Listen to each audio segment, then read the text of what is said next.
1982 সালে কোকা কোলা কোম্পানি হলিউডের অন্যতম প্রধান ফিল্ম স্টুডিও কলম্বিয়া পিকচার্সকে অধিগ্রহণ করে, যা তার বৈচিত্র্যকরণ কৌশলের অংশ।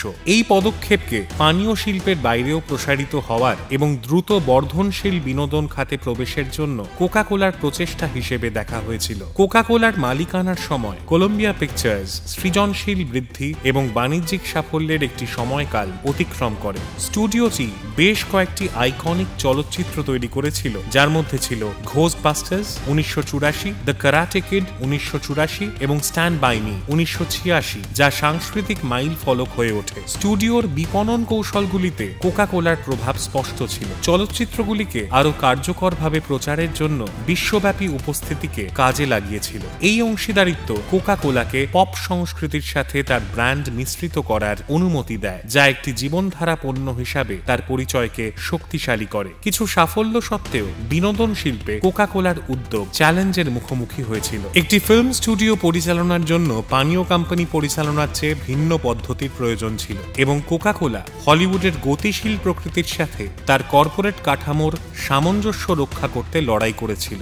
1989 সালের মধ্যে কোকা কোলা বিনোদন ব্যবসা থেকে বেরিয়ে আসার সিদ্ধান্ত নেয় এবং কলম্বিয়া পিকচার্সকে সোনি কর্পোরেশনের কাছে $3.4 মিলিয়ন বিক্রি করে দেয়, যা চলচ্চিত্র শিল্পে তাদের সম্পৃক্ততার অবসান ঘটায়। এখন যদি আমরা ভারতের সাথে কোকা কোলার সম্পর্কের দিকে তাকাই, তাহলে ভারতের সাথে কোকা কোলার সম্পর্ক একটি জটিল কিন্তু আকর্ষণীয় যাত্রা, যা বৃদ্ধি, চ্যালেঞ্জ এবং সাংস্কৃতিক একীকরণ দ্বারা চিহ্নিত। ভারতীয় বাজারে প্রবেশের পর থেকে কোম্পানিটি সাফল্য এবং বিতর্ক উভয়েরই সম্মুখীন হয়েছে, যা বিশ্বের বৃহত্তম ভোক্তা বাজারগুলির মধ্যে একটিতে তার উপস্থিতিকে রূপ দিয়েছে। কোকা কোলা প্রথম 1950 সালে ভারতে প্রবেশ করে এবং দ্রুত শহুরে গ্রাহকদের মধ্যে একটি জনপ্রিয় সফট ড্রিঙ্কে পরিণত হয়। এর প্রাথমিক সাফল্য তার সতেজ স্বাদ এবং কার্যকর বিপণন কৌশল দ্বারা পরিচালিত হয়েছিল। 1977 সালে বৈদেশিক মুদ্রা নিয়ন্ত্রণ আইন অথবা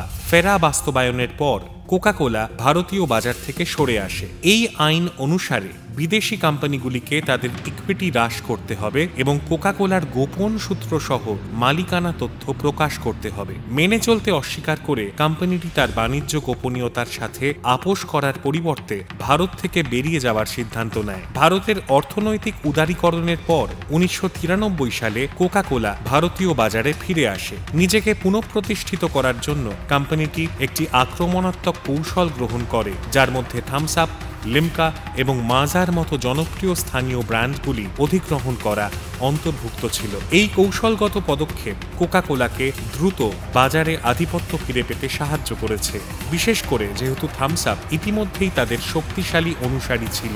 কোকা কোলাকে একটি প্রিমিয়াম পানীয় হিসেবে প্রচার করার সময় এই পরিচিত ভারতীয় ব্র্যান্ডগুলিকে ধরে রেখে কোম্পানিটি সফলভাবে বিভিন্ন ভোক্তাদের পছন্দ পূরণ করেছে। ভারতে কোকা কোলার পুনরুত্থানে বিপণন গুরুত্বপূর্ণ ভূমিকা পালন করেছে। ঠান্ডা মতলব কোকা কোলা, যার অর্থ ঠান্ডা মানে কোকা কোলা, এর মতো প্রচারণা গ্রামীণ দর্শকদের কাছে অনুরণিত হয়েছে। এই পানীয়টিকে ঐতিহ্যবাহী পানীয়ের ধারণার সাথে সংযুক্ত করে আমির খান, ঋতিক রোশন এবং ঐশ্বরিয়া রাইয়ের মতো বলিউড সেলিব্রিটিদের ব্যবহার করে কোকা কোলা কার্যকরভাবে ভারতীয় পপ সংস্কৃতিতে নিজেকে এস্টাবলিশ করেছে। ব্র্যান্ডটিকে বিভিন্ন অঞ্চলের গ্রাহকদের কাছে জনপ্রিয় এবং পরিচিত করে তুলেছে। সাফল্য সত্ত্বেও 2003 সালে কোকা কোলা উল্লেখযোগ্য বিতর্কের মুখোমুখি হয়, যখন centre for science and environment report করে যে ভারতে কোকা কোলা পণ্যগুলিতে অনিরাপদ মাত্রায় কীটনাশক রয়েছে।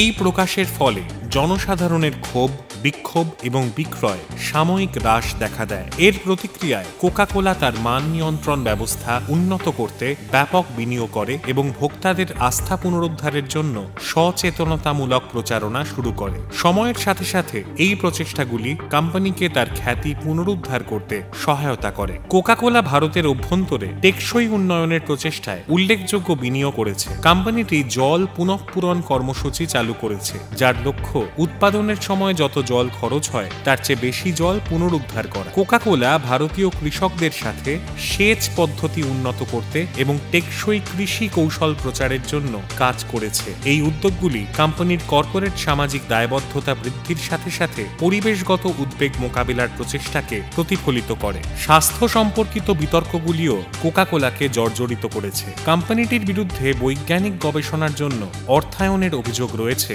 যা চিনিযুক্ত পানীয় এবং স্থূলতার মধ্যে যোগসূত্রকে হ্রাস করে, জনসাধারণকে তাদের পণ্যের সাথে সম্পর্কিত স্বাস্থ্য ঝুঁকি সম্পর্কে বিভ্রান্ত করে।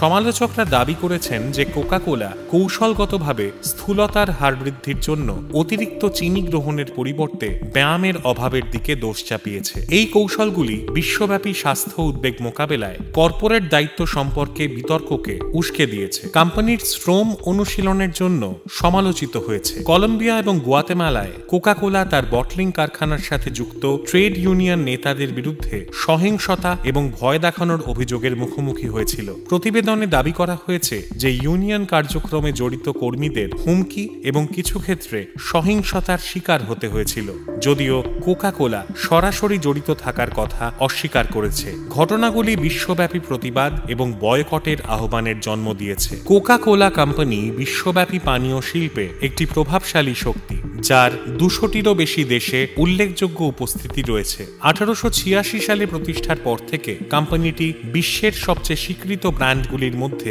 একটিতে পরিণত হয়েছে। কোকা কোলার বিস্তৃত প্রসারের জন্য এর কৌশলগত বিপণন, শক্তিশালী বিতরণ নেটওয়ার্ক এবং বিভিন্ন সাংস্কৃতিক পছন্দের সাথে খাপ খাইয়ে নেওয়ার ক্ষমতা দায়ী। কোকা কোলা কোম্পানি একটি প্রধান বিশ্বব্যাপী নিয়োগকর্তা, যার কর্মী বাহিনী অসংখ্য দেশ এবং সংস্কৃতিতে বিস্তৃত। সাম্প্রতিক তথ্য অনুসারে কোম্পানিটি তার বটলিং অংশীদারদের মাধ্যমে পরোক্ষভাবে 7 লক্ষেরও বেশি লোকে এবং সরাসরি তার কর্পোরেট কাঠামোর অধীনে প্রায় 80,000 জনকে নিয়োগ করে। এই কর্মীরা উৎপাদন, বিপণন, বিক্রয়, গবেষণা এবং গ্রাহক পরিষেবা সহ বিভিন্ন ক্ষেত্রে গুরুত্বপূর্ণ ভূমিকা পালন করে। সাম্প্রতিক বছরগুলিতে কোকা কোলার বিশ্বব্যাপী রাজস্ব চিত্তাকর্ষক পরিসংখ্যানে পৌঁছেছে। প্রায়শই বার্ষিক $40 মিলিয়ন ছাড়িয়ে যায়। কোম্পানির রাজস্ব প্রবাহ উত্তর America, Europe, Latin America, Asia Pacific এবং আফ্রিকার মতো অঞ্চলে বৈচিত্র্যময়। উত্তর আমেরিকা কোকা কোলার রাজস্বের সবচেয়ে বড় অবদানকারী দেশ, যা ব্র্যান্ডের দৃঢ় আনুগত্য এবং ব্যাপক বিপণন প্রচারণার মাধ্যমে পরিচালিত হয়। ইতিমধ্যে ক্রমবর্ধমান ভোক্তা চাহিদা পূরণের জন্য কোকা কোলা তার পণ্য সরবরাহ সম্প্রসারণ করার সাথে সাথে বিশেষ করে এশিয়া এবং আফ্রিকার উদীয়মান বাজারগুলির মূল প্রবৃদ্ধির চালিকা শক্তি হয়ে উঠেছে।